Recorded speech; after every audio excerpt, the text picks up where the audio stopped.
Hi friends, இன்றைக்கி நாம் குயிக்காக அண்டு ஹெல்த்தியான பிரேக்ஃபாஸ்ட் போகா எப்படி செய்கிறதுன்னு பார்க்கலாம் வாங்க.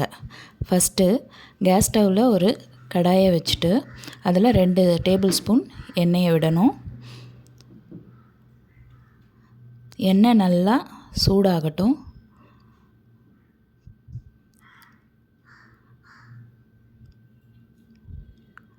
இப்போ எண்ணெய் சூடாகிடுச்சு. ஒரு டேபிள் ஸ்பூன் கடுகு போடணும். கடுகு பொரிஞ்சதும் 1/2 டேபிள் ஸ்பூன் சீரகம் போட்டுக்கோங்க. இப்போது நான் கருப்பு உளுந்து எடுத்திருக்கேன். அது ஒரு டேபிள் ஸ்பூன் போட்டு மிக்ஸ் பண்ணிக்கிறேன். கருப்பு உளுந்து உடம்புக்கு ரொம்ப நல்லது, அதனால் நான் எப்போவுமே தாளிக்க அதை தான் யூஸ் பண்ணுவேன். அப்புறம் ஒரு கைப்பிடி அளவு கருவேப்பிலை போட்டதுக்கப்புறம் ஒரு வெங்காயம் நல்லா கட் பண்ணி வச்சுட்டு மிக்ஸ் பண்ணிக்கலாம். வெங்காயம் நல்லா செவந்து வர வரைக்கும் மிக்ஸ் பண்ணிவிட்டு அதுக்கப்புறம் 2 பச்சை மிளகாய் கட் பண்ணி வச்சுருக்கேன். பச்சை மிளகாவை மிக்ஸ் பண்ணுறேன்.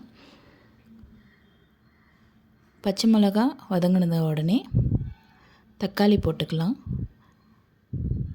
ஃபஸ்ட்டு இஞ்சி பூண்டு பேஸ்ட் நான் 1/2 டேபிள் ஸ்பூன் பேஸ்ட்டாக போடலை, அதை நசுக்கி தான் போட்டிருக்கேன். ஏன்னா அது ஸ்மெல் நல்லாயிருக்கும். அடுத்தது தக்காளி. நான் ஒரு தக்காளி தான் எடுத்திருக்கேன்.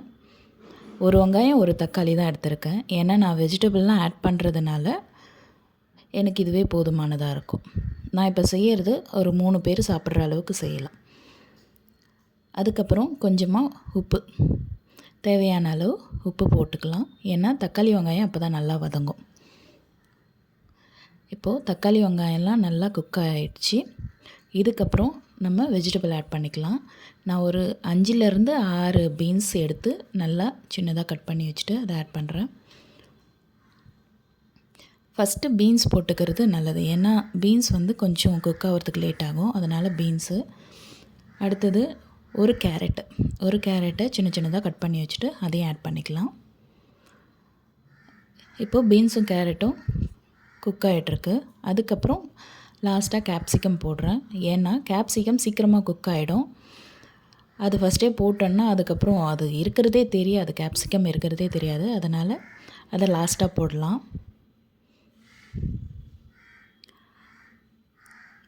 இப்போது கேப்சிகமும் குக் ஆகிட்ருக்கு. இந்த ஸ்டேஜில் நம்ம என்ன பண்ணுறோன்னா கொஞ்சமாக மஞ்சத்தூள் போடலாம்.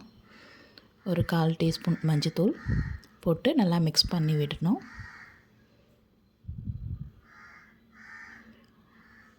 இப்போது ஒரு 1/2 கிளாஸ் வாட்டர் ஆட் பண்ணிக்கலாம். ஏன்னா அந்த வெஜிடபிள்லாம் குக் ஆகணும், மஞ்சத்தூளும் அந்த ஸ்மெல் வராத இருக்கிறதுக்கு வாட்டரை ஆட் பண்ணிவிட்டு ஒரு 5 செகண்டுக்கு மூடி போட்டு மூடி வச்சிடலாம். இப்போ நல்லா அந்த தண்ணிலாம் ட்ரை ஆகிடுச்சு. இந்த ஸ்டேஜில் நம்ம என்ன பண்ணோன்னா, நான் ஒரு 2 பேருக்கு வரா மாதிரி அவல் எடுத்திருக்கேன். அந்த அவல் ஒரு 2 மினிட்ஸ் தண்ணியில் ஊற வச்சுட்டு அதை வடிகட்டி எடுத்து வச்சிட்டேன். 2 மினிட்ஸ்க்கு மேலே ஊற வைக்க வேண்டாம், ரொம்ப மாவாயிடும்.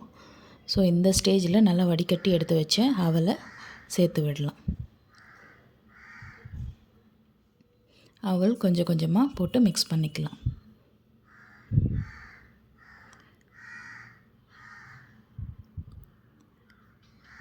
இப்போது மிக்ஸ் பண்ணி விடணும்.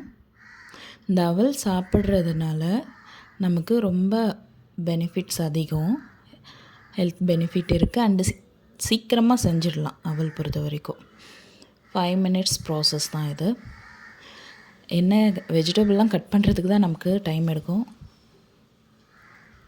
இப்போது எல்லாத்தையும் மிக்ஸ் பண்ணியாச்சு. இப்போது நான் என்ன பண்ணியிருக்கேன்னா நெய்யில் வறுத்து வச்ச வேர்க்கடலையும் முந்திரியும் ஆட் பண்ணுறேன். குழந்தைங்க சாப்பிட்றதுனால அதில் இது மாதிரி ஒரு க்ரன்ச்சியாக இருக்கிறதுனா அவங்க நல்லா சாப்பிடுவாங்க. அடுத்தது கொத்தமல்லி 1 கப், ஃப்ரெஷ்ஷான கொத்தமல்லி நல்லா அலசிட்டு 1 கப் அதை போட்டு நல்லா மிக்ஸ் பண்ணிடலாம்.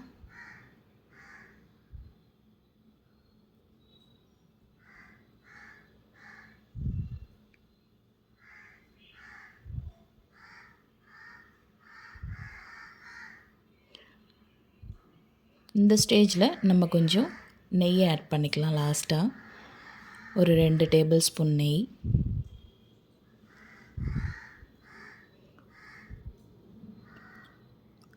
நல்லா மிக்ஸ் பண்ணி விட்டுட்டு மூடி வச்சிடலாம். ஒரு 2 மினிட்ஸ் கழித்து எடுத்து சர்வ் பண்ண வேண்டியதான். அவ்வளோதாங்க, போகா ரெடி.